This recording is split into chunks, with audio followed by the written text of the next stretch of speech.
गौतम बुद्ध ने कहा था कि एक खूंखार जंगली जानवर की तुलना में एक कपटी और दुष्ट मित्र से ज्यादा डरना चाहिए, क्योंकि जानवर तो सिर्फ आपके शरीर को नुकसान पहुंचाता है, लेकिन एक कपटी और धोखेबाज मित्र आपकी बुद्धि को नुकसान पहुंचाता है। एक बुरा मित्र ही आपको ऐसी दशा में ला सकता है जहां आपको लगने लगे कि दुनिया बहुत बुरी है। अब यहाँ जीकर भी क्या फायदा है। और ऐसा तब होता है जब आपके साथ विश्वासघात होता है, आपको धोखा दिया जाता है, और धोखा भी उसी व्यक्ति को मिलता है जिसने दूसरे पर अंधविश्वास किया हो। कभी भी हम किसी पर एकदम से भरोसा नहीं करते। भरोसा धीरे धीरे बढ़ता है, लेकिन एक समय आने के बाद ये भरोसा इतना मजबूत हो जाता है कि हम उस व्यक्ति के लिए अपनी आंख, कान और दिमाग सब बंद कर लेते हैं। और फिर ऐसी स्थिति में ही हमारा सबसे विश्वासपात्र व्यक्ति हमें इतना बड़ा धोखा दे देता है कि हमारा दुनिया पर से भरोसा उठ जाता है और हम हर किसी को शक की नज़र से देखने लगते हैं। असल में देखा जाए तो ये दुनिया धोखे पर ही चल रही है। हम अपनी जिंदगी में कभी न कभी, कहीं न कहीं, किसी न किसी को धोखा देते रहते हैं, और दूसरे लोग भी हमें धोखा दिए जा रहे हैं। दूसरे धोखा दे तो बात समझ भी आती है, लेकिन हम तो वर्षों से खुद को धोखा देते आ रहे हैं। हम स्वयं को ऐसी ऐसी बातें समझा देते हैं जिससे हमें सच्चाई का सामना न करना पड़े, और हम छोटी दुनिया में ही खोए रहे। धोखा या विश्वासघात दोधारी तलवार की तरह होता है। हमें लगता तो है कि हम सामने वाले को धोखा देकर उसे मूर्ख बना रहे हैं, लेकिन ये धोखे की तलवार आज जितनी गर्दन सामने वाले की काटती है, भविष्य में उतनी ही गर्दन हमारी भी कटती है। दोस्तों, आज के इस बौद्ध कहानी के माध्यम से जानेंगे कि हम खुद को धोखे या विश्वासघात से कैसे बचा सकते हैं, और वीडियो के अंत में हम ऐसी 10 निशानियों के बारे में भी जानेंगे जो एक धोखेबाज और झूठे व्यक्ति में पाई जाती है। एक युवा व्यक्ति बहुत ही क्रोधित अवस्था में पहाड़ी की चोटी से कूदकर आत्महत्या करने जा रहा था। जैसे ही पहाड़ी के शिखर पर पहुंचा, वह जोर से चिल्लाया, ये दुनिया इतनी बुरी क्यों है? यहाँ सभी इतने स्वार्थी क्यों हैं? मेरे जीने का कोई फायदा नहीं। उसी पहाड़ी के शिखर पर एक बौद्ध भिक्षु अपनी ध्यान साधना में लीन थे। उस युवा व्यक्ति की तेज आवाज को सुनकर वे ध्यान से जागे। उन्होंने देखते ही समझ लिया कि युवा व्यक्ति यहाँ आत्महत्या करने आया है। वह व्यक्ति पहाड़ी से कूदने ही वाला था कि बौद्ध भिक्षु ने उसका हाथ पकड़कर उसे पीछे खींचते हुए बोले, क्या हुआ, आगे का रास्ता खत्म हो गया क्या? युवा व्यक्ति ने कहा कि कैसा रास्ता, यहाँ तो कोई रास्ता ही नहीं है। मैं तो यहाँ से कूदकर आत्महत्या करने वाला हूँ। बौद्ध भिक्षु ने कहा, मरना तो एक दिन सभी को है, लेकिन तुम्हें इतनी जल्दी क्यों है? युवा व्यक्ति ने कहा, क्योंकि दुनिया रहने लायक नहीं है। यहाँ सब स्वार्थी है, सब धोखेबाज है। मैंने जिस पर भी भरोसा किया, सभी ने मुझे धोखा दिया। मेरे सगे भाई ने मुझे धोखा दिया, मेरे मित्र ने मुझे धोखा दिया, लेकिन आज तो हद ही हो गई। मेरी पत्नी ने भी मुझे धोखा दे दिया। वह एक अमीर व्यापारी के साथ चली गई। इतने सारे धोखे मिलने के बाद अब मेरा इस दुनिया में जीने का कोई मतलब नहीं। इस स्वार्थी दुनिया में कोई भी भरोसे के लायक नहीं, इसीलिए मैं आत्महत्या करने जा रहा हूँ। बौद्ध भिक्षु ने कहा, क्या तुम स्वार्थी नहीं हो? क्या तुम पर भरोसा किया जा सकता है? व्यक्ति ने कहा, मैंने आज तक किसी को धोखा नहीं दिया, किसी के साथ विश्वासघात नहीं किया। आप चाहो तो मेरे गांव में जाकर भी पूछ सकते हो।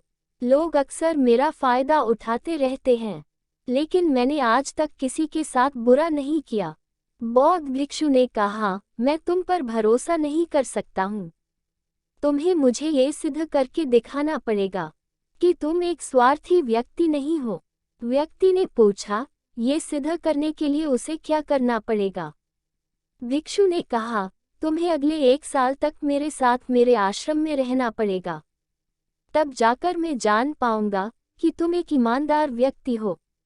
या फिर तुम भी दूसरों की ही तरह स्वार्थी और धोखेबाज हो? व्यक्ति ने कहा, ठीक है, मैं आपके साथ आपके आश्रम में 1 साल तक रहूंगा और खुद को सिद्ध करके दिखाऊंगा। भिक्षु उस व्यक्ति को अपने साथ अपने आश्रम में ले आए और उसे अपना शिष्य बना लिया। अगले दिन सुबह होते ही बौद्ध भिक्षु ने उस शिष्य को अपने पास बुलाया और कहा, मुझे तुम पर भरोसा तो नहीं है, लेकिन फिर भी तुम जाओ और भिक्षा मांग कर लाओ, तब तक मैं तुम्हारे दूसरे गुरु भाइयों को शिक्षा देता हूँ। उसी वक्त उस व्यक्ति ने गुरु को प्रणाम किया और भिक्षा मांगने के लिए चल पड़ा।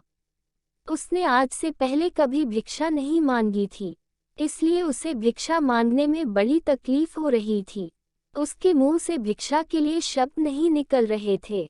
उसका अहंकार उसे भिक्षा मांगने से रोक रहा था, लेकिन उसके अंदर एक अहंकार और उमड़ रहा था, गुरु को गलत सिद्ध करने का अहंकार। इसलिए उसने भिक्षा मांगी और उस भिक्षा को लेकर वापस गुरु के पास पहुंचा। उसके हाथ में भिक्षा देखकर गुरु ने कहा, तुम कुछ तो भरोसे के लायक हो।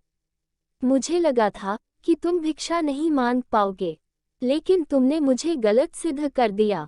आओ मेरे साथ मेरी कुटिया में चलते हैं, वहां मैं तुम्हें कुछ दिखाना चाहता हूँ। गुरु शिष्य को अपने साथ अपनी कुटिया में ले गए। वहां कुटिया में ऊपर एक मटकी लटक रही थी। गुरु ने मटकी की ओर इशारा करते हुए कहा, उस मटकी को देख रहे हो, उसमें जहर रखा हुआ है, और जहर भी ऐसा है कि अगर किसी को दे दो तो व्यक्ति बड़े आराम से मर सकता है और किसी को पता भी नहीं चलेगा कि उसकी मौत कैसे हुई। युवा शिष्य ने कहा, लेकिन गुरुदेव आप ये सब मुझे क्यों बता रहे हैं? बौद्ध भिक्षु ने कहा, मैं वास्तव में तुम्हें सावधान कर रहा हूँ कि कभी तुम इसे गलती से खा मत लेना। कुछ दिनों बाद गुरु अपने शिष्यों के साथ एक जंगल से गुजर रहे थे। तभी कुछ जंगली लुटेरों ने अचानक उन पर हमला कर दिया। सभी शिष्य अपनी अपनी जान बचाकर इधर उधर भागने लगे, लेकिन ज्यादा उम्र होने की वजह से गुरुजी नहीं भाग पा रहे थे। ये बात उस युवक ने अनुभव की। बहादुरी का प्रदर्शन करते हुए अपने गुरु को डाकुओं से बचाकर आश्रम तक सुरक्षित ले आया। आश्रम पहुंचकर गुरु ने उस शिष्य की सभी के सामने बहुत प्रशंसा की और कहा, तुम सभी लोगों से अच्छा तो मेरा यह नया शिष्य है, जिसने अपनी जान पर खेलकर मेरी जान बचाई और मुझे सुरक्षित यहाँ तक ले आया। आज से मुझे इस पर पूरा भरोसा है। उस दिन के बाद से हर सुबह जब भी गुरु शिष्य से मिलते तो उस शिष्य से एक बात जरूर कहते कि मुझे तुम पर पूरा भरोसा है। धीरे धीरे गुरु का शिष्य पर भरोसा बढ़ता चला गया और वह इतना बढ़ गया कि गुरु ने शिष्य को अपने पास बुलाया और कहा, मेरा कोई पुत्र नहीं है, लेकिन तुम मेरे पुत्र जैसे ही हो। अब मेरी उम्र हो चुकी है, मैं बूढ़ा हो गया हूँ, इसलिए मैं चाहता हूँ कि मेरी मृत्यु के बाद इस आश्रम की बागडोर तुम अपने हाथों में ले लो। शिष्य ने कहा, गुरुदेव अगर आपकी इच्छा है तो मैं आपकी खुशी के लिए ये जिम्मेदारी भी उठाऊंगा। इतना कहकर शिष्य वहां से चला गया। कुछ दिनों बाद गुरुजी बीमार पड़ गए तो उन्होंने आश्रम के सभी शिष्यों को बुलाकर यह घोषणा कर दी कि मेरे बाद इस आश्रम का संचालन युवा शिष्य ही करेगा। धीरे धीरे दिन बीतने लगे और उस युवा शिष्य के मन की बेचैनी बढ़ने लगी। वो जल्द से जल्द आश्रम को अपने कब्जे में लेना चाहता था। वो हर सुबह गुरु के पास जाकर यही देखता कि गुरु के स्वास्थ्य में कोई प्रभाव पड़ा या नहीं, लेकिन गुरु का स्वास्थ्य तो दिन प्रतिदिन अच्छा होता जा रहा था। अब तो उसके सब्र का बांध टूटने लगा।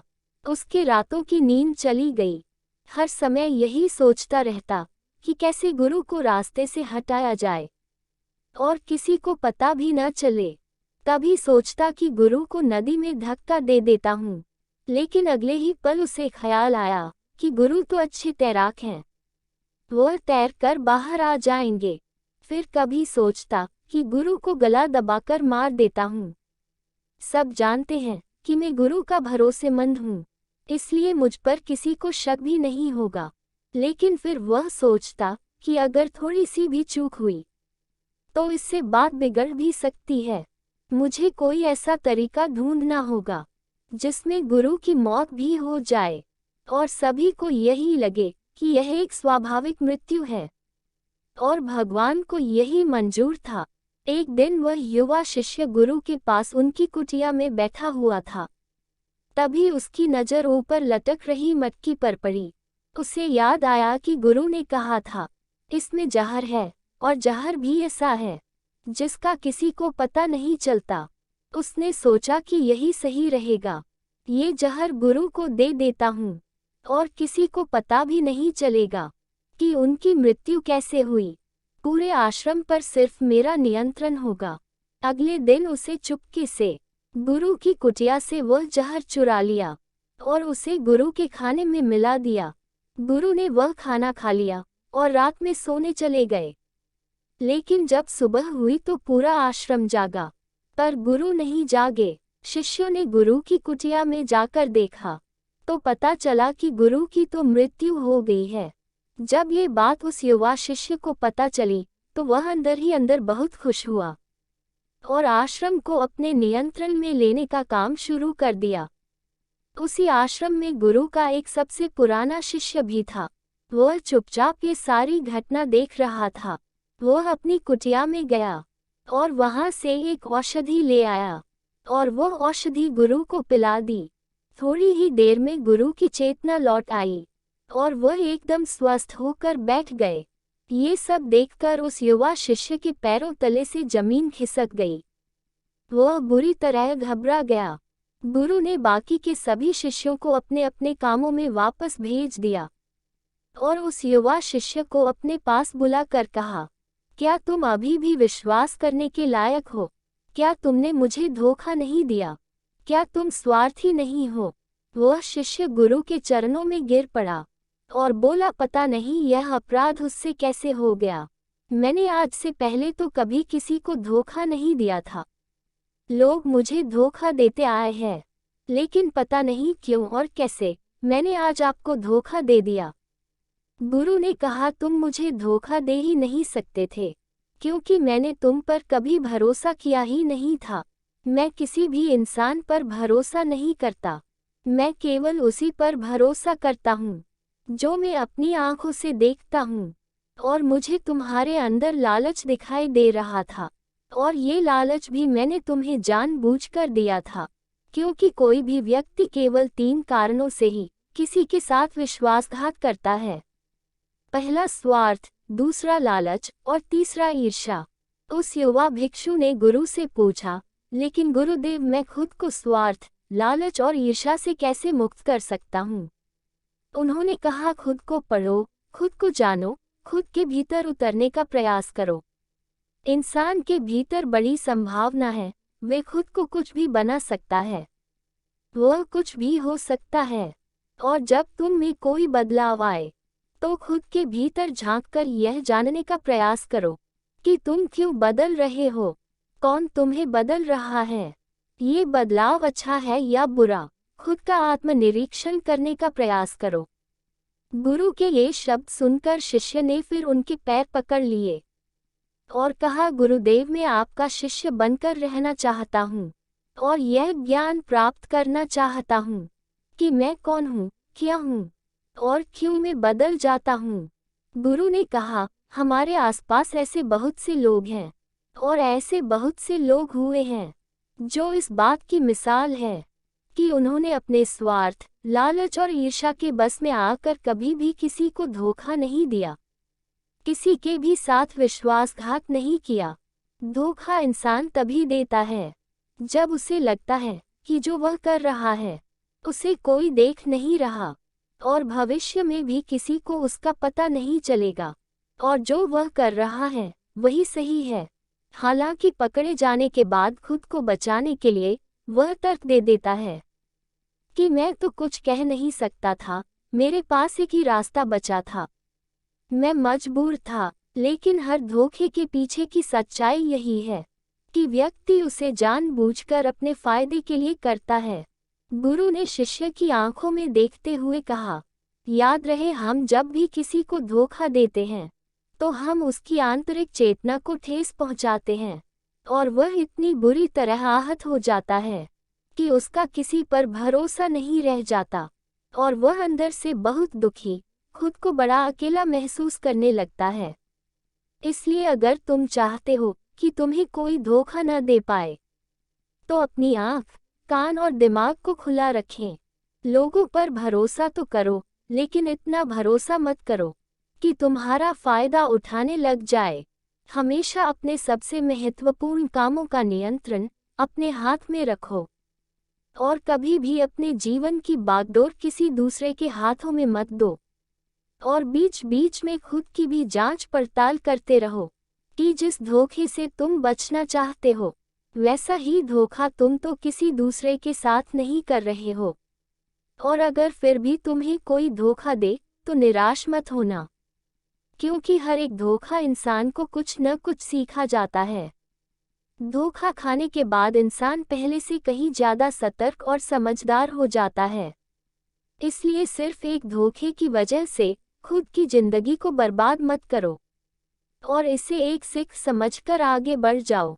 गुरु ने कहा, ये 10 निशानियां हैं एक धोखेबाज इंसान की, एक चालाक इंसान की, जो तुम्हें धोखा दे सकता है, तुम्हारे मन की शांति तक छीन सकता है और तुम्हें निराशा के गहरे सागर में डुबोकर तुम्हारी जिंदगी तक खत्म कर सकता है। पहली निशानी, जो इंसान धोखेबाज होगा, झूठा होगा, वह तुमसे सब कुछ छुपाएगा। तुम्हें उसके बारे में दूसरे लोगों से पता चलेगा और जब तुम पूछोगे तो बोलेगा कि बताना ही भूल गया। उसके साथ बहुत लंबा वक्त बिताने के बाद भी तुम्हें उसके बारे में कुछ खास पता नहीं होगा कि वह तुम्हारे बारे में सोचता क्या है, उसके जीवन में क्या चल रहा है। तुम हमेशा उसके बारे में दुविधा में रहोगे, क्योंकि वह तुमसे हर एक बात छुपाएगा, क्योंकि वह एक सच्चा इंसान है ही नहीं। एक सच्चे इंसान को कोई परेशानी नहीं होती अपने बारे में बताने से। वह लगभग हर एक बात तुम्हारे साथ साझा कर लेता है। लेकिन जो धोखेबाज होगा, वह बड़ी सावधानी से चलता है। तो ये बात हमें गौर करनी चाहिए कि जिस इंसान के साथ हम रिश्ते में हैं, जिसे हम अपनी जिंदगी सौंपने वाले हैं, जिसके साथ हम प्रेम का, विश्वास का सौदा करने वाले हैं, क्या वह अपनी पूरी जिंदगी हमारे साथ एक खुली किताब की तरह साझा करता है या नहीं, या वह हमसे चीजें छुपाता है। अगर वह छुपाता है तो वह इंसान एक बहुत बड़ा धोखेबाज है। दूसरी निशानी, जो इंसान धोखेबाज होता है और जिसको हमसे सच्चा प्रेम नहीं होता, उसे हमारी परवाह कभी नहीं होती। हम चाहे उसकी कितनी परवाह कर लें, कुछ भी कर दे उसके लिए, लेकिन उसे जरा सी भी परवाह नहीं होगी। और ऐसा एक बार नहीं बार बार देखने को मिलेगा, लेकिन हम इसे देखकर भी अनदेखा कर देते हैं। ये हमारी गलती है। हम अपने मोह के चलते सच आंखों के सामने होते हुए भी उसे देख नहीं पाते। ये हमारी कमी है। अगर हम थोड़ा होशपूर्वक देखने का प्रयास करें तो हमें पता चलेगा कि उसे हमारी कोई परवाह नहीं। तीसरी निशानी, जो इंसान धोखेबाज होता है, वह बहुत बड़ा झूठा भी होता है। उसकी खुद की बातें ही खुद से मेल नहीं खाती। उसकी जुबान बार बार बदलती रहती है। वह अपनी बातों पर खरा नहीं उतरता, लेकिन हम उसकी झूठी सच्ची बातों में फंस जाते हैं, इसलिए हम उसे पहचान नहीं पाते। चौथी निशानी, एक धोखेबाज व्यक्ति हमारे सामने तो हमारी चापलूसी और झूठी प्रशंसा कर लेगा, लेकिन वह कभी भी हमारी पीठ पीछे या दूसरों से हमारी प्रशंसा नहीं करेगा और हमें इज्जत नहीं देगा। हम चाहे उसके लिए मर ही क्यों न जाएं, लेकिन वह कभी भी हमारी प्रशंसा नहीं करेगा और हमें उतनी अहमियत कभी नहीं देगा जितनी हम उसे अपनी जिंदगी में देते हैं, क्योंकि वह एक दिन हमें धोखा देने वाला है, तो हमें बहुत बड़ा धोखा मिले। इससे अच्छा है कि हम पहले सावधान हो जाएं। पांचवी निशानी, वह क्या कहते हैं उस पर ध्यान मत दो, बल्कि वह तुम्हारे साथ क्या करते हैं उस पर ध्यान दो, क्योंकि बातें कहना बड़ा आसान है, लेकिन करना बड़ा मुश्किल। अधिकतर लोग इन्हीं बातों पर आकर फंस जाते हैं। इसलिए चाहे वह तुमसे कितनी बातें करें, कितने ही वादे करें, लेकिन जब तक वह उन्हें करके न दिखाएं, भरोसा मत करना। छठी निशानी, यह अक्सर प्रेम संबंधों में देखने को मिलती है। धोखेबाज व्यक्ति अपने से प्रेम करने वाले को ऐसे लेता है कि सामने वाला हमेशा उसके लिए उपलब्ध रहने वाला है। वह कहीं नहीं जाने वाला, यही पड़ा रहेगा उसके लिए। वह न ही इज्जत देता है और न ही सम्मान, और अगर उससे सम्मान की भीख मांगी जाए तो और बेइज्जत करते हैं। अगर किसी रिश्ते में किसी से गिड़गिड़ाना पड़े, उससे भीख मांगनी पड़े कि मुझे अपना समय दो, मुझसे बात करो, तो इससे घटिया रिश्ता और कोई हो ही नहीं सकता। जिसको तुमसे सच्चा प्रेम होगा, वह खुद चाहेगा कि उसका ज़्यादातर समय तुम्हारे साथ बीते। जिससे तुम्हें समय की भीख मांगनी पड़े, तो समझ जाओ कि उसके अंदर तुम्हारे लिए कोई प्रेम नहीं है। 7वीं निशानी, उसके पास हर काम के लिए समय होगा, लेकिन तुम्हारे लिए कभी भी समय नहीं होगा। वह अपनी जिंदगी में तुम्हारे लिए कुछ भी नहीं छोड़ेगा, लेकिन तुम्हें कभी भी छोड़ देंगे। वह तुमसे बात भी करेंगे, पर जब उनका मन होगा, न कि तब जब तुम्हें उनकी ज़रूरत होगी। वह तुम्हें तो किसी दूसरे इंसान से बदल सकते हैं, लेकिन तुम्हारे लिए कुछ भी नहीं बदलेंगे। अपनी आदतें, न अपना स्वभाव और न ही अपना आराम। 8वीं निशानी, वो कभी भी तुम्हारे प्रति समर्पित और प्रतिबद्ध नहीं होंगे कि चाहे कुछ भी हो जाए हम तुम्हारे साथ हैं, चाहे कैसा भी समय हो हम तुम्हारा साथ देंगे। वह केवल अपनी शर्तों पर तुम्हारे साथ रहेंगे। जब जब उन्हें आराम होगा और अच्छा लगेगा वह तुम्हारे साथ रहेंगे, और अगर उन्हें थोड़ी सी भी तकलीफ हुई तो वह चले जाएंगे, क्योंकि वो अपने आराम से बाहर आकर तुम्हारे लिए कभी भी कुछ भी नहीं करने वाले। 9वीं निशानी, वो तुम्हें हमेशा दुख पहुंचाते रहेंगे, कभी जानबूझकर तो कभी उन्हें पता भी नहीं चलता कि वह तुम्हें कितना दुख पहुंचा रहे हैं, और तुम्हारे दिल को ठेस पहुंचती रहेगी। जो इंसान तुमसे सच्चा प्रेम करता है, उसके साथ तुम्हें खुशी महसूस होगी। उसके साथ रहने पर तुम्हें ऐसा लगेगा कि जैसे तुम हल्के होकर हवा में उड़ रहे हो। और अगर तुम एक धोखेबाज गलत इंसान के साथ रिश्ते में हो, तो तुम्हें सब कुछ भारी भारी और बोझिल लगेगा। ऐसा लगेगा जैसे कुछ ठीक नहीं हो रहा। तुम्हारे अंदर से आवाज आएगी कि यह रिश्ता ठीक नहीं है तुम्हारे लिए। अगर तुम उसे सुनकर भी अनसुना कर देते हो, तो ये तुम्हारी गलती है। 10वीं निशानी, तुम उनकी जिंदगी में कहीं नहीं होते, कोई विशेष जगह नहीं होती तुम्हारी उनकी जिंदगी में। वो जब चाहे बड़ी आसानी से तुम्हें अपनी जिंदगी से निकाल बाहर कर सकते हैं, और उन्हें कोई फर्क नहीं पड़ेगा। अगर तुम्हें भरोसा नहीं और सच्चाई जाननी है उनकी, तो कुछ दिनों के लिए उनकी जिंदगी से गायब हो जाओ। उन्हें जरा भी फर्क नहीं पड़ेगा, बल्कि वह तो और खुश हो जाएंगे कि अच्छा हुआ मुसीबत गई हमारी जिंदगी से।